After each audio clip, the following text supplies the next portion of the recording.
Hello अस्सलाम वालेकुम, good afternoon. तमाम स्टूडेंट्स को मेरी आवाज़ आ रही है क्लियर? अगर आवाज़ क्लियर आ रही है तो अपना माइक अनम्यूट करके मुझे रिस्पॉन्ड करें, चैट पर मुझे मत बताइएगा।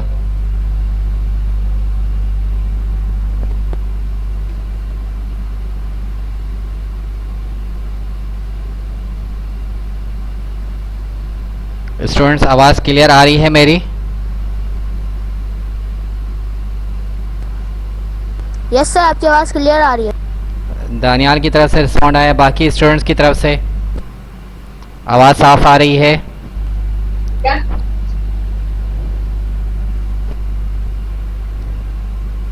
बाकी स्टूडेंट्स रिस्पॉन्ड करें मुझे।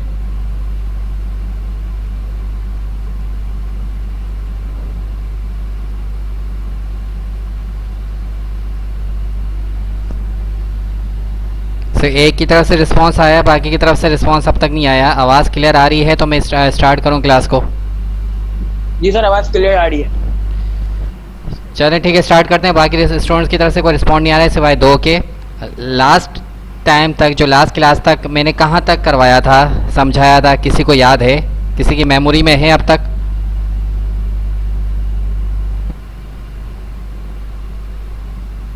माइक अनम्यूट करके मुझे बताएं। नहीं सर।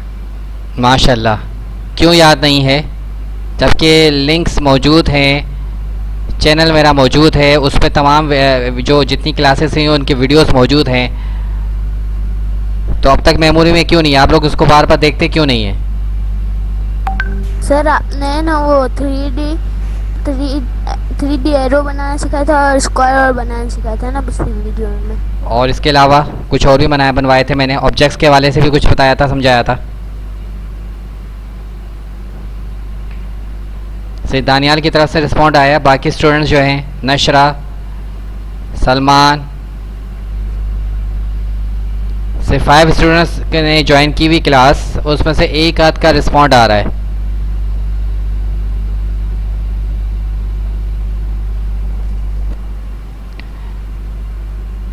अच्छा, मैं आगे कंटिन्यू करता हूँ और दोबारा रिक्वेस्ट कर रहा हूँ, अगर आपने थोड़ी बहुत अपनी ग्रिप हासिल करनी है एमएस वर्ड के अंदर, जहाँ तक मैंने अब तक करवाया है उसके लिंक्स मौजूद हैं, ठीक है?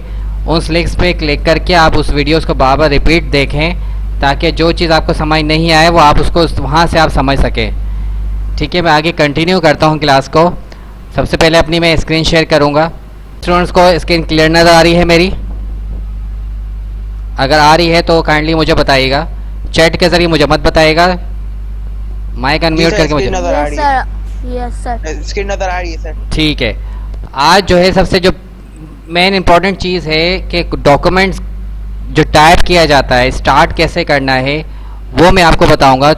छोटी छोटी बातें जो हम जिसको इग्नोर कर देते हैं, जिसकी वजह से हमारा जो डॉक्यूमेंट है, जो फाइल हम बनाते हैं, चाहे वो ऐसे लिख के टाइप करें या कोई लेटर टाइप करें या एप्लीकेशन टाइप करें, वो खूबसूरती नहीं आती उस डॉक्यूमेंट की जो प्रिंट आउट के बाद आपको नज़र आनी चाहिए। क्योंकि ये भी एक आर्ट है, एक डॉक्यूमेंट फाइल बनाना, कुछ टाइप करना, ये भी एक आर्ट है। इसमें भी एक स्किल्स होनी चाहिए जो आप एक अच्छा डॉक्यूमेंट बना सकें। सिंपली आपने सबसे पहले, ये मैंने आपके सामने टेक्स्ट एरिया सामने ओपन हो गया है, ठीक है? ये आप देख रहे होंगे, ये रूलर है सामने, ये जहाँ मेरा माउस कर्सर मूव करता हुआ नज़र आ रहा है, ये रूलर है। एक टॉप पे रूलर नज़र आएगा, एक लेफ़्ट साइड पे रूलर नज़र आएगा। सबसे पहले आपने इस वक्त इस पेज पर जो मौजूद फॉर्मेटिंग है उसको क्लियर कर देना है। क्या कर देना है? क्लियर कर देना है। आपने यहाँ की सारी फॉर्मेटिंग जो पहले से डिफ़ॉल्ट में है उसको क्लियर कर देना है। जैसे इस वक्त जो फॉर्मेटिंग की हुई है वो यहाँ पर देखें नॉर्मल, ये आपको नज़र आ रहा होगा, ये नॉर्मल पे है फॉर्मेटिंग। यहाँ से आपने इसको क्लिक करेंगे यहाँ से, और आपने कहाँ पर जाना है? नो स्पेसिंग की तरफ जाना है, इस तरफ। नॉर्मल पे नहीं जाना, नो स्पेसिंग में जाना है। इससे ही क्या होगा, आपकी जितनी भी फॉर्मेटिंग है वो सारी क्लियर हो जाएगी। या तो यहाँ से क्लियर हो जाएगी या फिर आप यहाँ से क्लियर कर दें। इससे क्या होगा, आपका जो है डिफ़ॉल्ट जो है वो आपका फॉर्मेटिंग ज़ीरो हो जाएगा, क्योंकि आप अपनी मर्ज़ी से आप फॉर्मेटिंग करना चाहेंगे, ठीक है? आवाज़ क्लियर आ रही है मेरी? यहाँ तक बात समझ आई मेरी? जी सर। ठीक है। जैसे मैं किसी टॉपिक में कुछ आपको टाइप करता हूं और बताता हूं कि किस तरीके से आपने एक डॉक्यूमेंट टाइप करना है। अब सबसे पहले आपको मैंने बताई थी, सबसे पहले पेज सेटअप और मार्जिन्स के हवाले से बताया था। मैंने सबसे पहले विंडो ओपन की, यहाँ से मैंने फॉर्मेटिंग क्लियर कर दी नो स्पेसिंग में जाकर। अब मैंने लेआउट पे आना है, ठीक है। उसके बाद मैंने पेज साइज सेलेक्ट करना है, क्योंकि ये सबसे मेन बुनियादी चीज़ है कि आपने पेज पहले से सिलेक्ट करना है। साइज़ पर जाएंगे, यहाँ लेटर ऑलरेडी डिफ़ॉल्ट में सिलेक्ट हुआ है, आपने इसको जाकर A4 पे जाना है। आपको मैंने प्रीवियस क्लास में बताया था, जो स्टैंडर्ड जो पेज साइज़ यूज़ किया जाता है वो A4 साइज़ यूज़ किया जाता है। आपने A4 साइज़ सिलेक्ट करना है। उसके बाद अपने डॉक्यूमेंट के हिसाब से आपने इसके मार्जिन्स वो आपने सिलेक्ट करने हैं। कैसे? मार्जिन्स में जाएंगे, यहाँ पे नॉर्मल हुआ है। नॉर्मल मतलब 1/1 का स्पेस दिया हुआ है, यानी टॉप एंड लेफ्ट साइड पे 1/1 इंचेस का स्पेस दिया हुआ है। अगर आप स्पेस को कम करना चाह रहे हैं तो यहाँ से आप कम कर सकते हैं 0.5 पे जाके। फ़िलहाल मैं इसमें कोई चेंजेस नहीं कर रहा, 1/1 ही रहने दे रहा हूँ। सिर्फ पेज मैंने यहाँ से सिलेक्ट कर दिया है, ठीक है। ओरिएंटेशन मैंने पोर्ट्रेट ही रखना है, क्योंकि मैंने प्रीवियस क्लास में बताया था कि लैंडस्केप ज़्यादातर उन कंडीशंस में यूज़ किया जाता है, कोई आपने कोई नोटिस टाइप करने हैं जो आपके नोटिस बोर्ड पे पेस्ट किए जाते हैं, क्योंकि वो बड़े बड़े हरूफ में बड़े बड़े वर्ड्स में टाइप किया जाता है। तो उसके लिए पेज जो ओरिएंटेशन यूज़ की जाती है, लैंडस्केप यूज़ की जाती है। या अमूमन उस कंडीशन में लैंडस्केप को सिलेक्ट किया जाता है। सिंपल जो स्टैंडर्ड आप जो भी डॉक्यूमेंट बनाएंगे उसके लिए आपने पोर्ट्रेट सेलेक्ट करना है, ठीक है। ऑलरेडी सिलेक्ट हुआ है। अब आपने यहाँ पर जैसे मैं किसी टॉपिक में कुछ चीज़ टाइप करूँगा तो सबसे पहले आपको पता है उस टॉपिक की हेडिंग होनी चाहिए, ठीक है। आपके पास दो ऑप्शन हैं, या तो साथ के साथ फॉर्मेटिंग करें या फिर सब पहले डॉक्यूमेंट टाइप कर लें उसके बाद फॉर्मेटिंग करें। ये आपके पास दो ऑप्शन है। बेहतर ये है कि आप पहले जितना डेटा है, जितने वर्ड्स हैं, जितना डॉक्यूमेंट आपने टाइप करने का है वो सबसे पहले टाइप किया जाए, उसके बाद उसकी फॉर्मेटिंग की जाए। ये जहन में रखिएगा। सबसे पहले मैं हेडिंग टाइप करूँगा, आप साथ के साथ स्टेप बाय स्टेप देखते जाइएगा। फॉर एग्जांपल जो टॉपिक मैं आपके सामने टाइप कर रहा हूँ उसका टॉपिक का नेम है डेमोक्रेसी, ठीक है। आपने देखा होगा डी स्मॉल लेटर है। मैंने इसको शिफ्ट के साथ इसलिए यूज़ नहीं किया कि जैसे मैं न्यू लाइन पे इंटर की करूँगा तो ऑटोमेटिक जो है डी जो कैपिटल हो जाएगा, ठीक है। क्यों? न्यू लाइन में जो वर्ड टाइप करने के बाद जब न्यू लाइन पे जाते हैं उसका फर्स्ट लेटर ऑटोमेटिक उसका डी जो कैपिटल लेटर में हो जाता है। इसके बाद 1 लाइन के स्पेस देना है, ठीक है। उसके बाद आपने पैराग्राफ बनाना है, और आपको मालूम होगा जो पैराग्राफ होता है उस पैराग्राफ का जो लाइन स्टार्ट होती है वो कुछ स्पेस के बाद स्टार्ट होती है। जैसे आप कॉपी में हेडिंग लगाते हो, हेडिंग के बाद जब वो पैराग्राफ स्टार्ट करते हैं तो आप क्या करते हैं, जो आपने लाइन ड्रॉ की होती है कॉपी में उस लाइन के साथ स्टार्ट नहीं कर देते, बल्कि कुछ मेजरमेंट का स्पेस देते हैं, उसके बाद स्टार्ट करते हैं। और अमूमन स्टूडेंट्स क्या करते हैं, जहाँ हेडिंग जहाँ तक ख़त्म होती है वहाँ से पैराग्राफ स्टार्ट करते हैं, जबकि ये भी रॉन्ग है। आपका पैराग्राफ की जो स्पेसिंग है वो स्टैंडर्ड होनी चाहिए, और वही आपके लास्ट जितने भी पैराग्राफ आएंगे, जितनी भी हेडिंग्स आएंगी, उस पैराग्राफ का जो स्पेसिंग है वो सेम होना चाहिए। जैसे आप लोग कॉपी वर्क करते हैं तो अमूमन होता है ये, जो मेरे देखने में आया, ऑब्जर्वेशन में आया है कि हेडिंग जहाँ तक जाएगी, चाहे हेडिंग वो पेज के लास्ट तक जाए, तो वहीं से पैराग्राफ स्टार्ट करना शुरू कर देते हैं, जबकि रॉन्ग है। इसी तरह के इसमें भी आप पैराग्राफ बनाएंगे तो अमूमन स्टूडेंट्स करते क्या है, ये कंप्यूटर यूज़र करते क्या है कि यहाँ पर जहाँ ये कर्सर ब्लिंक कर रहा है, अब मैंने यहाँ पर, क्योंकि यहाँ से स्टार्ट हो रहा है, मैंने यहाँ पर स्पेस दे के कुछ यहाँ से स्टार्ट करना है। आप माउस मेरा मूव करता हुआ देख रहे होंगे, ठीक है। तो अमूमन कंप्यूटर यूजर्स करते क्या है, स्पेस बार यूज़ करते हैं। क्या यूज़ करते हैं? Space bar. यानी पैराग्राफ बनाने के लिए, स्पेस देने के लिए स्पेस बार यूज़ किया जाता है। किस तरीके से, जैसे मैं आपके सामने परफॉर्म करके बताता हूँ। मैं स्पेस बार दूंगा, देखें स्पेस बार दिए जा रहा हूँ तो ये स्टेप बाय स्टेप स्पेस जा रहा है, जबकि ये तरीकाकार गलत है। मैं दोबारा डिफ़ॉल्ट में जा रहा हूँ। आपने सिंपली करना क्या है, आपने कीबोर्ड के अंदर एक की मौजूद है, टैब की, TAB टैब, आपने देखी होगी इस नाम से की, सबने देखी हुई है ये की। माइक अनम्यूट करके मुझे रिस्पॉन्ड करें।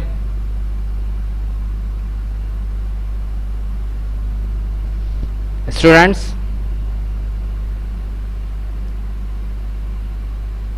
साथ के साथ मुझे रिस्पॉन्ड करें ताकि मुझे अंदाज़ा हो कि सब स्टूडेंट इस वक्त अटेंशन हैं। Yes sir. सब नहीं है सर, 2 स्टूडेंट ही है खाली। माशाल्लाह, 2 स्टूडेंट्स ही हैं। चलें, हम्म। कीबोर्ड के अंदर टेप का बटन देखा है आपने अब्दुल बासित? जी सर, देखा है। देखा है। अब उस टेप का पर्पस क्या है? टेप का पर्पस एक ये भी है कि उस टेप के बटन को आप प्रेस करोगे तो स्टैंडर्ड वाइज वो एक स्पेस क्रिएट कर देगा। जैसे मैं टेप का बटन आपके सामने प्रेस करता हूँ, देखिए माउस एक स्टैंडर्ड मेजरमेंट के साथ आगे चला गया है। इस टेप के बटन से फ़ायदा ये है कि जब आप नेक्स्ट पैराग्राफ भी बनाएंगे और इसी टेप को यूज़ करेंगे तो उसका जो सीक्वेंस मतलब स्पेस जितना होगा वो सेम स्पेस क्रिएट होगा तमाम पैराग्राफ के अंदर। ठीक है, मैंने टेप से देखें स्पेस दिया इसको। अब आपकी मर्ज़ी है वो एक टेप दें या 2 टेप दें, वो आपकी मर्ज़ी पे डिपेंड करता है। मैंने फ़िलहाल यहाँ पे एक टेप का स्पेस दिया है। अब यहाँ से आप स्टार्ट करेंगे टाइपिंग।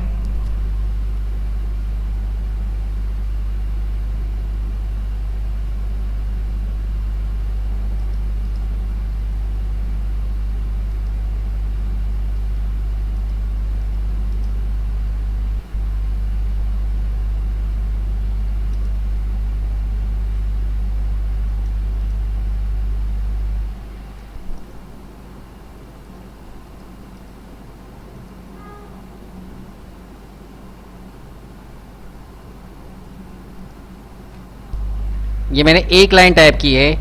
अब आपने अक्सर स्टूडेंट्स करते क्या हैं या कंप्यूटर यूज़र करते क्या हैं, बाज़ औक़ात उनसे बाई मिस्टेक हर वर्ड्स के दरमियान अक्सर व बेशतर एक चीज़ मेरी नोटिस में आई है, वो स्पेस ज़्यादा बढ़ा देते हैं। यानी एक वर्ड के 2 वर्ड्स के दरमियान एक स्पेस देना है तो वो 2 स्पेस दे देते हैं, यानी 2 बार स्पेस बार प्रेस कर देते हैं। उससे होता क्या है, जैसे मैं आपके इन वर्ड्स के दरमियान 2 बार एक और स्पेस क्रिएट करता हूँ, ठीक है, उससे क्या होगा, आपकी जो है स्पेस जो क्रिएशन ज़्यादा स्पेस बढ़ जाएगा और जो आपके बाकी वर्ड्स हैं उनके दरमियान स्पेस कम नज़र आएगा और इसके दरमियान ज़्यादा स्पेस नज़र आएगा।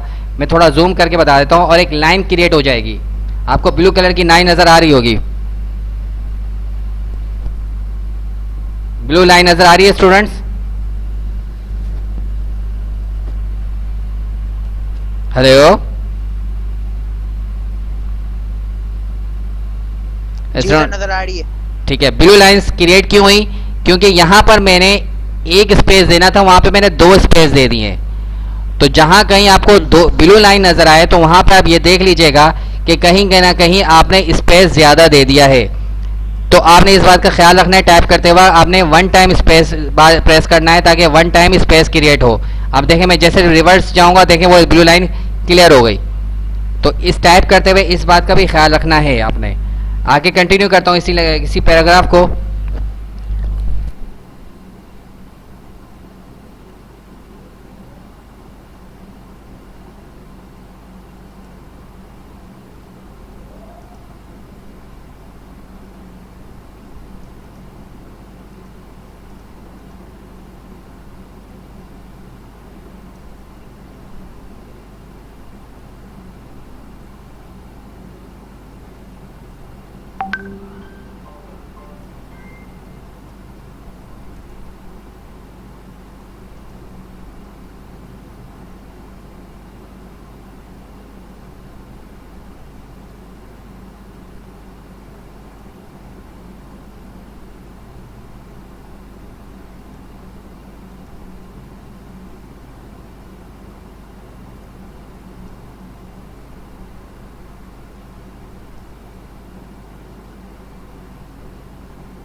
देखिए अब मैंने इस एक पैराग्राफ टाइप कर दिया है। अब इस पैराग्राफ में क्या क्या फॉर्मेटिंग हो सकती है, मैंने प्रीवियस क्लासेस में कुछ फॉर्मेटिंग के बारे में बताया था। कोई स्टूडेंट मुझे बता सकता है कि सबसे पहले मुझे क्या स्टेप उठाना चाहिए फॉर्मेटिंग के हवाले से? यूँ समझ लें आज आप लोगों का थोड़ा बहुत टेस्ट भी है, मुझे 1 बाय 1 मुझे बताएं कि सबसे पहले इस पैराग्राफ में मैं क्या फॉर्मेटिंग मुझे करनी चाहिए।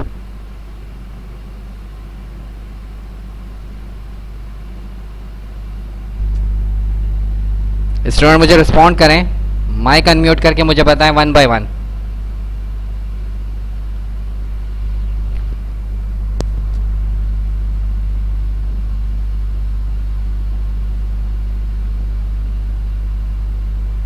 Hello student respond. समझ नहीं आ रहा क्या समझ नहीं आ रहा आपको? कि पहले क्या करना चाहिए।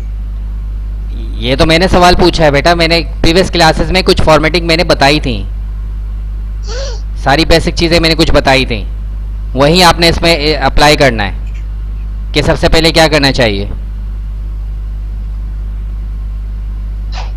आपके सामने एक अदर हेडिंग मैंने टाइप कर दी, एक पैराग्राफ बना दिया मैंने, और पैराग्राफ का मैंने साथ में ये भी बता दिया कि पैराग्राफ आपने जो क्रिएट करना है, स्पेस क्रिएट करना, वो स्पेस बार से नहीं करना, टेप का बटन प्रेस करेंगे उसके बाद आपने स्पेस क्रिएट होगा, उसके बाद आपने पैराग्राफ स्टार्ट करना है। मैं दोबारा रिपीट कर रहा हूँ फॉर्मेटिंग। ये एक पैराग्राफ मैंने बना दिया है, आप इसी तरीके से पहले टाइप करें, उसके बाद उसकी फॉर्मेटिंग करें। ठीक है, सबसे पहले अब आप चाह रहे हैं कि अपनी मर्ज़ी का फ़ॉन्ट सेलेक्ट करना चाह रहे हैं। फ़ॉन्ट के बारे में आपको मैंने प्रीवियस क्लासेस में बताया था। आपने करना क्या है कि सबसे पहले आप ऑल पैराग्राफ को सिलेक्ट करें विद हेडिंग। ठीक है, उसके बाद आपने यहाँ से फ़ॉन्ट सेलेक्ट करना है। ठीक है, फ़ॉन्ट सेलेक्ट करना है। स्टैंडर्ड फ़ॉन्ट साइज़ आपको मैंने बताया था टाइम्स न्यू रोमन के बारे में, जो अमूमन स्टैंडर्ड फ़ॉन्ट्स यूज़ किए जाते हैं। आपके न्यूज़पेपर में हो गए, आपके बुक्स में हो गई, जो ज़्यादातर स्टैंडर्ड फ़ॉन्ट्स यूज़ किया जाता है वो टाइम्स न्यू रोमन, ये फ़ॉन्ट का नाम है। मैं चाह रहा हूँ वो सिलेक्ट करूँ, तो सिंपल है यहाँ से लिस्ट ओपन करके भी मैं ढूंढ सकता हूँ। ठीक है, ये टाइम न्यू रोमन आपको नज़र आ रहा है। ठीक है, ये इसको मैंने सेलेक्ट किया, यहाँ से मैंने इसका फ़ॉन्ट चेंज कर दिया। अब आप स्टेप बाय स्टेप फॉर्मेटिंग समझते जाएं और देखते जाएं। ठीक है, उसके बाद मैंने हेडिंग लगाई थी, लेकिन हेडिंग देखें शो उधर इतनी ज़्यादा शो नहीं हो रही कि ये हेडिंग है। तो सबसे पहले मैं इसको सिलेक्ट करूँगा, इसको मैं चाह रहा हूँ सेंटर में लाना चाह रहा हूँ। सेंटर में लाने का भी मैंने तरीकाकार आपको प्रीवियस क्लास में बताया था। अलाइनमेंट में जाएंगे और सेंटर में, इस सेंटर वाले ऑप्शन में जाएंगे, उसको सेंटर करेंगे। ठीक है, उसके बाद आपको मालूम होना चाहिए हेडिंग का जो फॉन्ट साइज़ होता है वो हमेशा बड़ा होता है पैराग्राफ के मुकाबले में। तो आपने करना क्या है, आपने यहाँ पर जाकर इंक्रीज़ फॉन्ट साइज़ पर जाकर इसको इंक्रीज़ करना है जितना आप चाहते हैं। ठीक है, ये मैंने इसको 18 कर दिया। उसके बाद ये फॉन्ट्स पैराग्राफ वाले में आएंगे, इसको इंक्रीज करने के बाद आप इसको आप बोल्ड करना चाह रहे हैं, यानी आपकी हेडिंग जो है ज़्यादा इंडिकेट हो, ज़्यादा शो ऑफ हो, तो आपने इसके जाके बोल्ड में जाके इसको बोल्ड कर देना है। अब आप इसको अंडरलाइन करना चाह रहे हैं तो अंडरलाइन कर दें। ये फर्स्ट फॉर्मेटिंग आपकी समझ आ गई यहाँ तक? क्या आपने सबसे पहले करना क्या है? स्टूडेंट समझ आया, कुछ नजर आया? जी सर, जी जी। आपने पूछा था ना कि करना क्या है। फॉर्मेटिंग इस तरीके से की जाती है, आपने सबसे पहले सारा डेटा टाइप करना है, उसके बाद आपने स्टेप बाय स्टेप आपने फॉर्मेटिंग करनी है। मैंने सबसे पहले हेडिंग को मैंने सेट किया, हेडिंग को सेंटर में लाया, उसको मैंने उसका फॉन्ट साइज इंक्रीज किया, उसको बोल्ड किया और अंडरलाइन किया। अब आपकी मर्जी, आप उसको इटैलिक करना चाह रहे हैं, मतलब इस स्टाइल में करना चाह रहे हैं इटैलिक कर दें, वो आपकी मर्जी पे डिपेंड करता है जिस तरीके से आप करना चाह रहे हैं। ठीक है, इसके बाद अब आप आ जाएंगे पैराग्राफ में। पैराग्राफ को भी आप उसी तरीके से पैराग्राफ को सिलेक्ट करेंगे। सबसे पहले आपको मैंने प्रीवियस क्लास में बताया था, किसी भी चीज़ में एडिटिंग के लिए या किसी भी ऑब्जेक्ट पे या टेक्स्ट पे या पैराग्राफ में चेंजेस करने के लिए सबसे पहले उस ऑब्जेक्ट या पैराग्राफ या टेक्स्ट को सिलेक्ट किया जाता है, उसके बाद उसमें चेंजेस लाई जाती हैं। मैंने पैराग्राफ को सिलेक्ट किया। ठीक है, उसके बाद इसका फॉन्ट साइज 11 था। आपको मैं प्रीवियस क्लास में बताया था कि स्टैंडर्ड जो फॉन्ट साइज यूज़ किया जाता है वो 12 यूज़ किया जाता है। मैं इसको 12 कर देता हूँ। उसके बाद प्रीवियस क्लास में मैंने एक और चीज़ बताई थी कि पैराग्राफ में जब लाइन जब टाइप करने के बाद आप यहाँ पे लाइंस देख रहे हैं, ये राइट हैंड साइड पर देखें, इसकी सीक्वेंस जो है बिगड़ी हुई है। ये लेफ्ट हैंड साइड पर देखें बिल्कुल इक्वल है, ये आपको नजर आ रहा होगा, और राइट साइड पर आप देखें इसकी लाइन आगे पीछे हो रही है। नजर आ रहा है स्टूडेंट, समझ आ रहा है यहाँ तक? जी सर। ठीक है, राइट साइड पर देखें लाइंस आगे पीछे हैं, जैसे पीपल, ग्लोबल, ये दोनों देखें आगे पीछे हो रही हैं। इन ऑल वो अलग है, ग्लोबल ये नीचे वाला जो फोर्थ वाली लाइन है वो अलग जा रहा है, यानी आगे पीछे जा रही है, बराबर नहीं जा रही। जबकि लेफ्ट हैंड साइड पर देखें ये चारों लाइंस इक्वल सीक्वेंस में आ रही हैं। तो मैंने इसके लिए भी आपको प्रीवियस क्लास में क्या बताया था कि आपने इस पूरे पैराग्राफ को सिलेक्ट करना है, आपने अलाइनमेंट वाले ऑप्शन में जाना है, यहाँ पे जस्टिफाई पे आना है। जस्टिफाई पे सिलेक्ट करने के बाद अब आपकी मर्जी है इसको जस्टिफाई नॉर्मल करें या मीडियम करें या हाई करें, और मीडियम और हाई के बारे में भी आपको मैंने प्रीवियस क्लास में बड़ी डिटेल में समझाया था। फिलहाल मैं आपको जस्टिफाई नॉर्मल कर रहा हूँ। देखें जस्टिफाई नॉर्मल के बाद अब आपको देखें पैराग्राफ में मजीद खूबसूरती आई है, आपको क्लियरली वाज़े नज़र आ रहा होगा। खूबसूरती क्या नजर आई, अट्रैक्शन क्या हुई कि दोनों राइट हैंड लेफ्ट साइड पर देखें लाइंस इक्वली हो गई हैं। समझ आ रहा है स्टूडेंट्स? लाइन देखें दोनों तरफ से इक्वल हो चुकी हैं पैराग्राफ की। ठीक है, एक और स्टेप, अब आप इन लाइंस के दरमियान स्पेस देना चाह रहे हैं ताकि रीडिंग में पढ़ते हुए आपको आसानी हो, तो आपने उसी तरीके से इस पैराग्राफ को सिलेक्ट करना है। इसके बाद आपने यहाँ पर आना है लाइन एंड पैराग्राफ स्पेसिंग पे, आपने इसको सिलेक्ट करना है। यहाँ पर देखें मेजरमेंट दी हुई है, आप अपनी मर्जी से जितना लाइंस के दरमियान स्पेस देना चाह रहे हैं वो आप स्पेस दे सकते हैं। सपोज फिलहाल मैं 1.5 का स्पेस दे रहा हूँ। अब देखें हर लाइन के दरमियान 1.5 का स्पेस आ चुका है, यानी एक एक लाइन आपके सामने वाज़े हो चुकी है। इससे क्या होगा, आपको रीडिंग करने में पढ़ने में आसानी हो जाएगी। यहाँ तक समझ आया स्टूडेंट्स? जी सर। अच्छा, इसके अलावा एक और चीज़ ऐड कर लेता हूँ आज की क्लास में।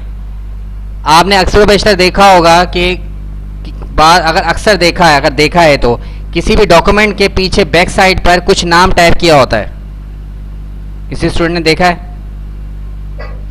जी सर। उसे वाटरमार्क कहते हैं अमूमन।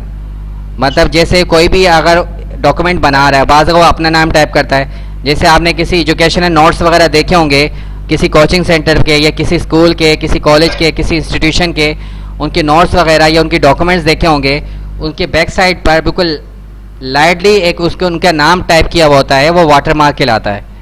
क्या कहलाता है वो? क्या वाटरमार्क कहलाता है। वाटरमार्क अमूमन आजकल क्या कहते हैं वीडियोस वगैरह में भी यूज़ किया जाता है कि वीडियोस में एडिटिंग की जाती है, उसके बैक साइड पे हल्का सा आपने देखा होगा अपना नाम या वो चैनल बनाने वाला या वीडियो एडिट करने वाला अपना नाम शो कर रहा होता है, वो वाटरमार्क कहलाता है। वही वाटरमार्क आप इस में भी तो होता है सर, पेंटिंग में। जी बिल्कुल, हर वाटरमार्क तकरीबन सब जगह यूज़ किया जाता है। तो आप इसमें भी वाटरमार्क इंसर्ट कर सकते हैं। कैसे करेंगे? जैसे मैंने एक ये डॉक्यूमेंट टाइप कर लिया, आपने डिज़ाइन में जाना है। ठीक है, डिज़ाइन में जाने के बाद आप राइट हैंड साइड पे देखें वाटरमार्क का ऑप्शन नज़र आ रहा होगा, आपको नज़र आ रहा है? वाटरमार्क के ऑप्शन में जाएंगे, यहाँ पर देखें 4 स्टाइल के वाटरमार्क हैं, यानी 4 के वेरिएशन पे आपको वाटरमार्क नजर आएंगे। आप में इसी में से कोई भी अपनी मर्जी का सिलेक्ट कर लें। फॉर एग्जांपल मैंने ये सिलेक्ट किया है, लेकिन उससे पहले सिलेक्ट करने से पहले आपने उसको लिखना क्या है, वाटरमार्क में इंसर्ट क्या करना है वो सिलेक्ट करना है। अच्छा, वाटरमार्क में आप टेक्स्ट भी टाइप कर सकते हैं और अपनी कोई पिक्चर भी इंसर्ट कर सकते हैं, कोई मोनोग्राम वगैरह, वो भी आप इंसर्ट कर सकते हैं। जैसे मैं कस्टम में जाऊंगा, कस्टम वाटरमार्क की तरफ जाऊंगा। देखिए कस्टम वाटरमार्क में जाने के बाद आपके पास एक डायलॉग बॉक्स खुलेगा, ऊपर लिखा हुआ आएगा प्रिंटेड वाटरमार्क। ठीक है, सबसे पहला ऑप्शन देखें नो वाटरमार्क, क्योंकि अभी वाटरमार्क मैंने कोई सिलेक्ट नहीं किया। ठीक है, उसके बाद पिक्चर वाटरमार्क, यानी आपने कोई पिक्चर लगानी है वो लगा सकते हैं। फिर उसके बाद पिक्चर वाटरमार्क लगाएंगे कैसे, यहाँ पिक्चर को सिलेक्ट करेंगे, सिंपली आपने सिलेक्ट पिक्चर में जाना है। ठीक है, सिलेक्ट पिक्चर के बनाने के बाद आपके पास एक और डायलॉग बॉक्स खुलेगा, आपने अपनी डायरेक्टरी से कोई भी पिक्चर आपने सिलेक्ट करके आपने वाटरमार्क लगा देना है। लेकिन फिलहाल मैं आपको आज जो बताने वाला हूँ वो टेक्स्ट वाटरमार्क का बताना है। टेक्स्ट वाटरमार्क को सिलेक्ट करेंगे, उसके बाद आपने टेक्स्ट जो आपने वाटरमार्क में इंसर्ट करना है वो टाइप करना है। वहाँ कहाँ पे टाइप करेंगे आप? यहाँ पर टेक्स्ट वाली एरिया पे इसको आप सिलेक्ट करेंगे। फॉर एग्जांपल मैं यहाँ अपना नाम ही टाइप कर देता हूँ।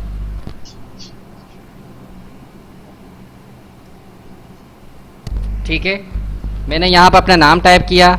इसके बाद यहाँ से अपना फ़ॉन्ट सेलेक्ट करना है, जो भी आप फ़ॉन्ट सेलेक्ट करना चाह रहे हैं। मैं टाइम्स न्यू रोमन ही टाइप करूँगा।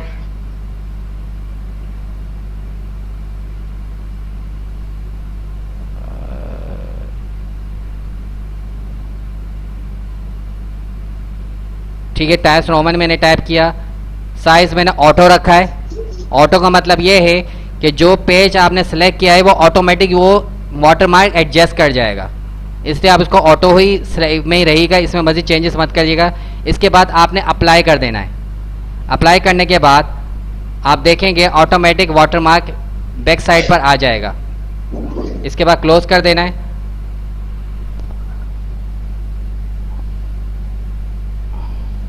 आपको नज़र आ रहा है क्लियर वाटरमार्क? जी सर।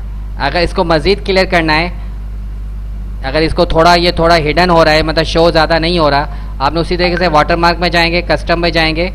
उसके बाद आपने जो सेमी ट्रांसपेरेंट रखा हुआ है इस पे से चेक हटा देना है, फिर अप्लाई करेंगे, क्लोज करेंगे। उसके बाद देखें आपका जो वाटरमार्क मज़ीद शो ऑफ हो जाएगा। नज़र आया सबको? जी सर। ये आपका वाटरमार्क लग गया। इसके बाद एक और चीज़ बता देता हूँ पेज बॉर्डर के हवाले से। पेज बॉर्डर आपके बराबर में ही है। इस पेज बॉर्डर को सिलेक्ट करेंगे, यहाँ पर नन लिखा हुआ है, नन की जगह पे आपने बॉक्स पे आना है। ठीक है, मतलब चारों तरफ से पूरे पेज को वो कवर करेगा। आपके पास दो ऑप्शन है, आप यहाँ से कोई पेज बॉर्डर सेलेक्ट कर लें, यहाँ से कलर सेलेक्ट किया जाता है, यानी जो आप यहाँ से पेज बॉर्डर सेलेक्ट करेंगे लाइंस पेज बॉर्डर कहलाता है। ये सारी लाइंस वाइज है, लाइंस हैं, और इन्हीं लाइन का आप कलर सेलेक्ट कर सकते हैं। यहाँ से एक बॉर्डर आप यहाँ से इस तरह लगा सकते हैं, दूसरा बॉर्डर आप यहाँ से ये वाला सेलेक्ट कर सकते हैं।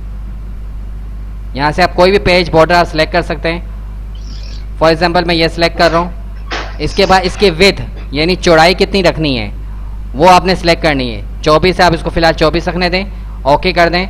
आपका देंगे पेज बॉर्डर इंसर्ट हो जाएगा।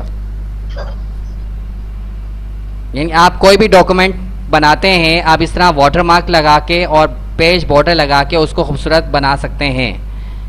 यहाँ तक क्लास समझ आया? किसी को कोई कन्फ्यूजन?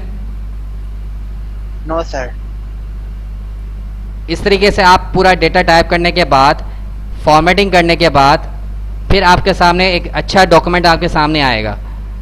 यहाँ तक समझ आया तमाम क्लास को? Yes sir. ठीक है, इंशाल्लाह नेक्स्ट क्लास आपकी कल होगी। इंशाल्लाह फिर आगे इसके आगे कंटिन्यू करूँगा। इसको समझते रहेगा इंशाल्लाह। ये इस आज की क्लास के भी लिंक आपको शेयर हो जाएगा। उस वक्त के लिए इजाज़त है। Thank you so much all of you. Okay, Allah हाफिज़।